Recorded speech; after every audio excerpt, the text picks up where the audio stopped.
Donnell. That is so cool. Do you recognize that voice? Yeah, okay. We're taking a break from all that Taylor Swift talk because another celeb is in the Berg this weekend, too.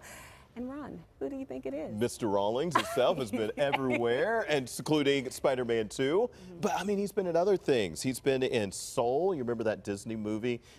You know, I want to say it just came out 3 or 4 years ago, but it's 2 years ago. 2 years ago. Yeah. Man, it's, you know, you're on COVID. Everyone's on COVID time now. So I know. everything seems like It's interesting because about all of the things I've done in my career, the only thing that my young son, 7 years old, and I'm old enough to be his granddad before anybody even tell their jokes, was when I was in Soul and when I was in Spider-Man 2. Yeah, yeah. And Soul, like, we had a copy of it before it actually went to online streaming services. But my son, it wasn't promoted on YouTube or anything, so him and his friends were watching. They didn't know what it was, and then once they started doing commercials, he couldn't wait to go to school. Like, my daddy's in Soul, my dad was in Soul. That's so awesome. And it also gave me an opportunity to get Happy Meals every week for like 3 weeks. Really? Because the Soul character was also on the Happy Meals. Yeah. And then my son told me one day, he said, "Daddy, I'm not really happy about my Happy Meals anymore."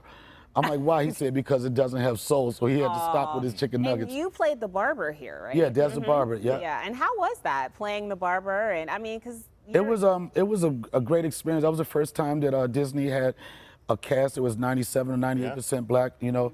It was so funny because we went to Berkeley to the studios. One of the drivers, he knew that something was going different because every time he picked somebody from the airport, it was a black person, right? Right. And he hadn't had that many people. So and then next thing you know, Angela Bassett, Questlove, myself, and a lot of other like spectacular actors were a part of being in history. And that also went on to win an Academy Award too, which was exciting. Can you just talk really quickly also, you know, I think a lot of folks don't realize how key a role or a big part of black culture is the barbershop like that. Yeah. You love seeing that when it comes to But movies the thing about it was when they did that, they didn't have that scene in it. Yep, and one of the writers, black guy from Brooklyn, he was like, "We have to have this central location. We have to," and that wasn't ever in the original script. So he wrote that like the night before they were getting ready to do it, and he was a fan of mine, and he invited me to do that.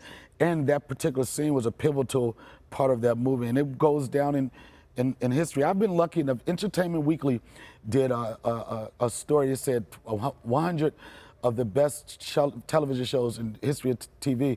And one of them being The Wire, and one of them being Dave Chappelle's show. So I was like, if that's going to be my legacy, I was a part of both of those things. Right. All right. So and I just wanted to say, just for all the Taylor Swift people out here, I can sing Taylor Swift too. It's me, hi, I'm the problem, it's me, at tea time. So for some reason you couldn't get tickets. And I am a Swiftie. You're a I'm a Swiftie. Swiftie. Okay. I didn't know I was a Swiftie. And my friends, my street dudes, they like, "What type of music you going to play?" And when I started with, "It's me, hi," they was like, "What happened to your gangsters, son?" I was like, it's out the window. I'm a Swiftie, and we don't mess with the Kardashians. And we're Team Gomez all the way around and down. And you're here tonight, right, at the Improv. Yeah, over the Is weekend. this what people can see? Part of it. The funny thing, I was Swiftie just here with Dave routine? Chappelle last week. Okay. Last minute I did that show, and crazy thing, nobody expected me to come out to the song. I came out to Taylor Swift's Anti-Hero. Okay. I got 18,000 people in the arena singing, "It's me, hi, I'm the problem." And then come to find out, the next week, she's in the same town. I was like, "Oh, maybe I know her apology," because she's snatching all of not all my audience, at least the parents, but I'm excited to be here. All right. awesome. Well, thank you so much, Donnell. Oh, can I say one more thing before I leave? Please do. "I'm rich." I won't say the end of it. "Why'd you turn away? You're not gonna lose your job." She was like, "I have no part of that. If you know what that means, then you fill in the blanks. You fill in the blanks." But I'm so super excited to be here. Oh, that's awesome. All right, thank you so much, Donnell. It sounds like your show is going to be a lot of fun. We'll have the link with more information on Donnell's show tonight at the Pittsburgh Improv. You can just go to our website, pittsburghtodaylive.com.